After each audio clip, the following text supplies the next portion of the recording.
Assalamu alaikum students. Today we will discuss the MCQs of chapter 9 physical optics. First MCQ is according to Newton's theory about nature of light.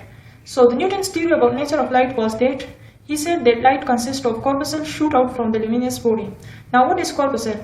Corpuscle is a stream of discrete perfectly elastic particle. Discrete perfectly elastic particle. They travel in straight line in all possible direction from the luminous body. So he also said that various colors of light are due to the difference in the size of these corpuscles. So this was the Newton's theory about nature of light. So here option C is correct. Second, interference is which aspect of light? So we know that the interference is the wave nature of light. Here option C is correct. Interference is the superposition of two waves. So in this case, the nature of light is wave nature. In electromagnetic waves, the electric vector E and magnetic vector B are perpendicular. Okay, we know that in electromagnetic waves the electric field and the magnetic field are perpendicular to each other. Okay, so here the electric vector and the magnetic vector are perpendicular, they are on 90 degrees. So here option C is correct. Fourth, the locus of all points having the same phase of vibration is wavefront. This is the definition of wavefront. Now look at here, this is the source. Okay, look, this is the source of light and the waves are coming out. The light is coming out in the form of waves. Okay, and look at this one. This is the wavefront. Okay, this circular is the wavefront. And look, these points, they are in the same phase of vibration. Okay, like this one is crust and here it is also crust. Here is the crust and here is also crust. So they are all in the same phase of vibration. So this locus is called wavefront. These points are in the same phase of direction, so this locus is called wavefront. So here option C is correct. Fifth, which one of the following properties of electromagnetic waves does not change in vacuum? Now look, electromagnetic waves consist of different types of waves like ultraviolet waves, visible waves, and visible region and IR region. So we know that in vacuum its speed is same. Okay, they all are traveling with 3 multiplied 10 power 8 meter per second. Okay, so it means that the property which doesn't change in vacuum is a speed. Okay, and we know that the wavelength is different for different ranges. Okay, and the frequency is also different for different ranges. Like ultraviolet, there is highest frequency as compared to the visible region.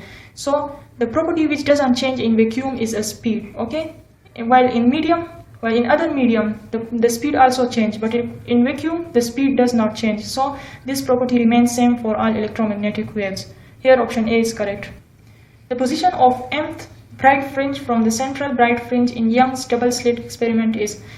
Now look at here, for bright fringe we use m. Okay, we use only m, where m is 0, 1, 2, 3, 4 and so on. This must be the whole number. So we use position is equal to m lambda d. D is the distance between the slit and the screen, like these are the slits and this is screen. So D is the distance between the slit and the screen, and this one D is the distance between the two slits, like this one. Okay, so the D is the distance between the slits. So here option B is correct. The fringe spacing or width in Young's double slit experiment is. So we know that the fringe spacing or width is lambda D divided by D. So this one is the answer of width, fringe width or fringe spacing. Next, the colors in the soap bubble are due to the, we know that the colors are due to the interference of light. Here option D is correct. This is the interference through a thin film, okay, due to which the colors are appeared in the soap bubble. 9. In Young's double slit experiment, the fringe width can be increased by, we know that fringe width is equal to lambda D, where D is the distance between the slits and the screen, and small d, where it is the distance between the two slits, like this one D. This is the small d, the distance between two slits. Okay, now look at here, decreasing the screen and the slit separation, no, because position is directly proportional to D. If we want to increase the width, then we will obviously increase the distance between the slit and the screen. Okay, so this one is incorrect. Look at the B, using the light of shorter wavelength. This one is also incorrect because the width is directly proportional to lambda. So if we want to increase the width, then we will also increase the wavelength. Okay, so here it is incorrect. Look at the C.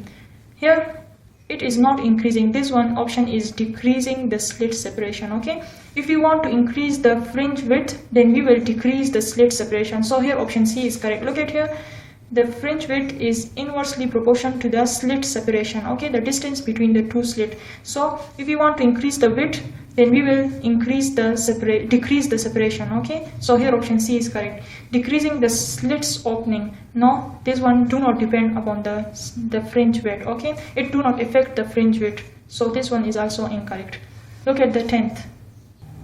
The central part of the Newton's ring is always dark. Here option B is correct, because in his setup, in the center part the destructive interference occur, and he said that here in center part the central part is also dark.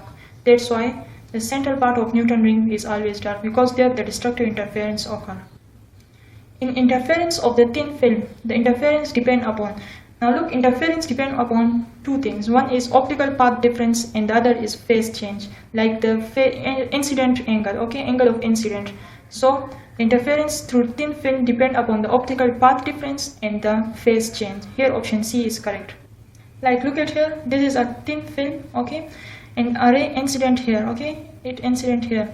So in this case, one ray will come out here, okay, reflect here, and the other will be refracted, and then here it will be like this. Okay, so this is the path difference. Okay, the path difference and the angle of incident. Okay, this is the angle of incident. So the interference depend upon these two things, the optical path difference and the phase change.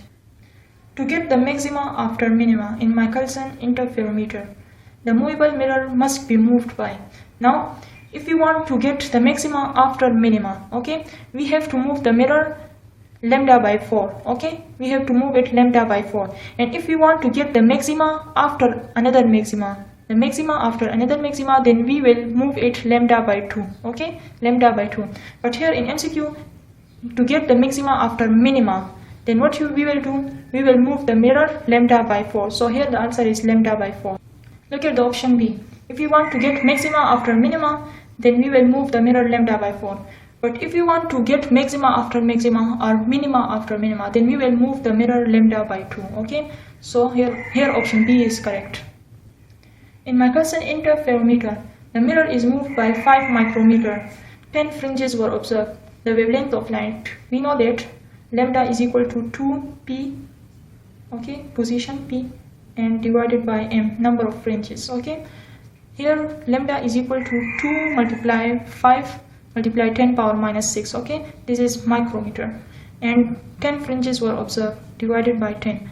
So you will get 10 multiply 10 power minus 6 divided by 10. So cancel these, and you will get lambda is equal to 10 power minus 6 meter, or lambda is equal to 10 power minus 3 millimeter. So here option A is correct.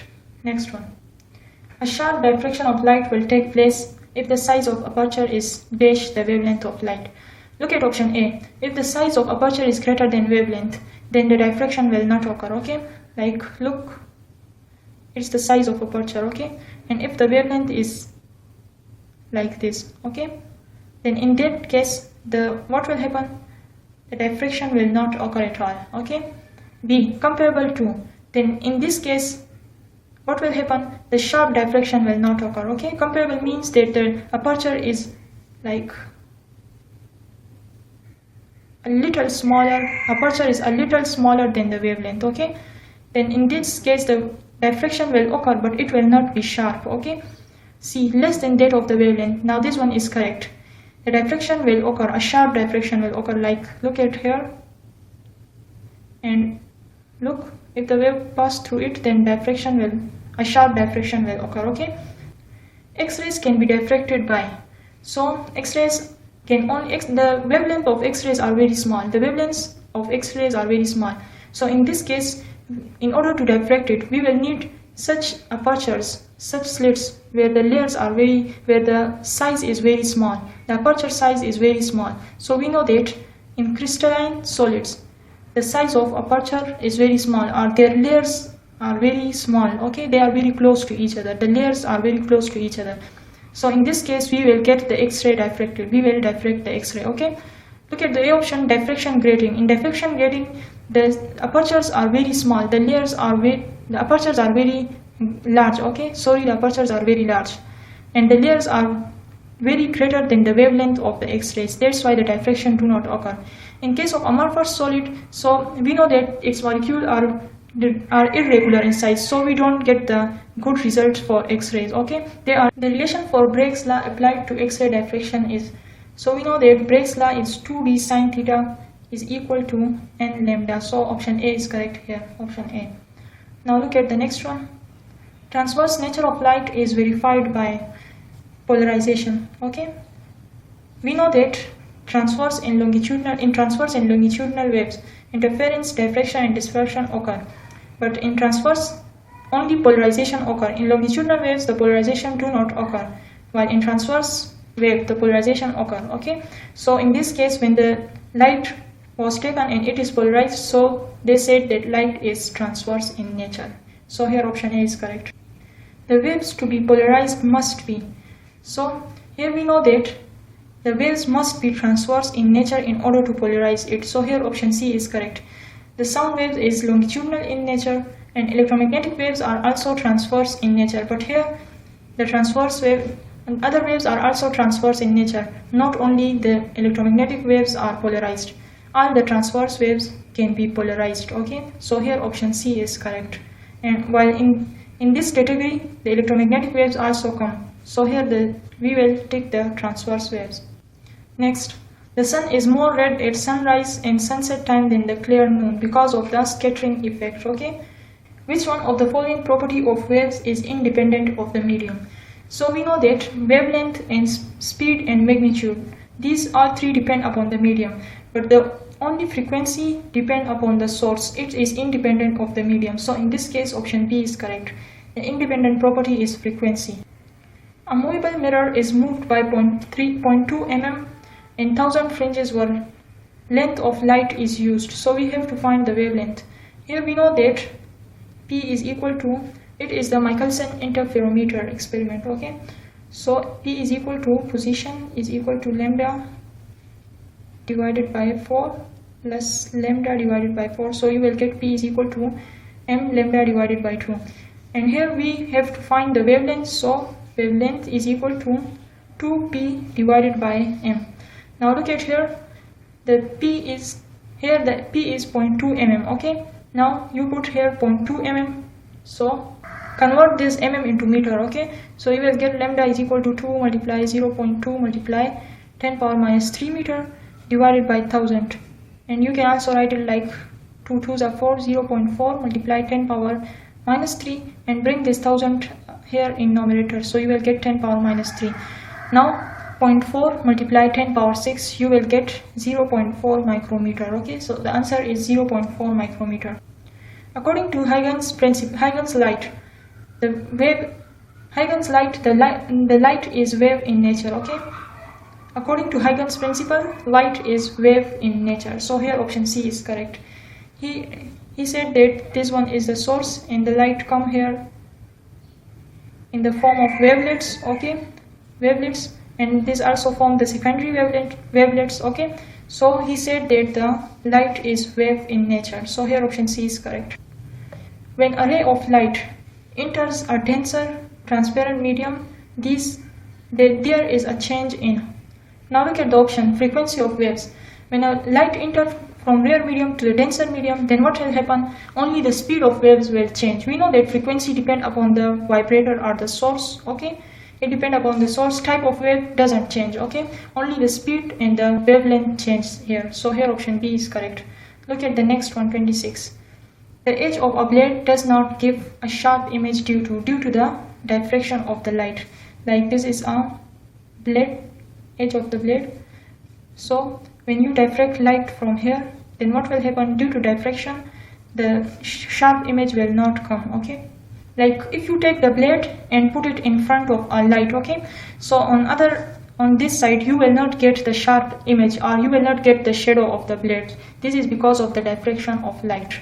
Next one. The principle of Young's double slit experiment is based upon the division of the wavelength.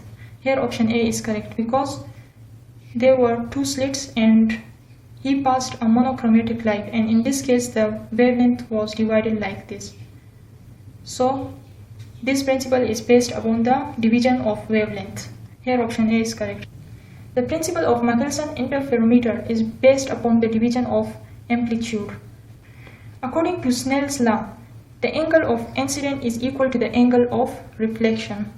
Okay, like Snell's law was, here the ray come, okay, it incidents on the surface, and in this what happens, some of the ray refracted and some of it was reflected here. So look, this one is the angle of incident and this one is the angle of reflection. So these two angles were same. So according to Snell's law, the angle of incident is equal to the angle of reflection. So this one was the last MCQ of physical optics. See you in the next video. Allah Hafiz.